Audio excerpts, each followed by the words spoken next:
په نیمروز کې تازه بیا څنګه د پاکستانیانو او طالبانو ترمنځ جنگ وشو. پاکستانیان بیا څنګه د افغانستان خاورې ته ننوتي وو.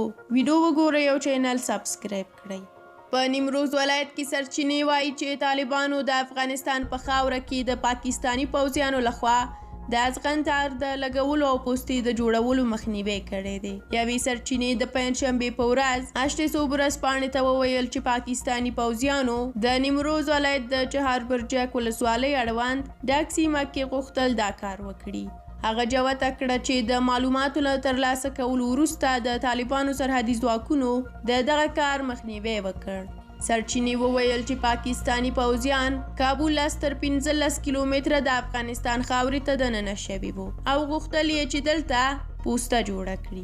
له بلې خوا د هغه په خبره د پاکستاني پوځیانو وسایل او اغزن تار په سیمه کې ترې پاتې دی او طالبانو یې د دې کار مخه ونیوله. سیمه ییزو مسؤلینو تر اوسه پورې په دې اړه څه نه دي ویلي. د ویلو ده چې طالبانو له دې مخکې هم د ایران او پاکستان له سرحدي ځواکونو سره نښتې کړې وي. پر ډیورنډ کرښه هم د پاکستانیانو او طالبانو جنگ شوی وو چې پاکستانیانو غوښتل ازغن تار تیر کړي، خو افغان طالبانو یې سخت ځواب ورکړ او مخ یې ونیوله.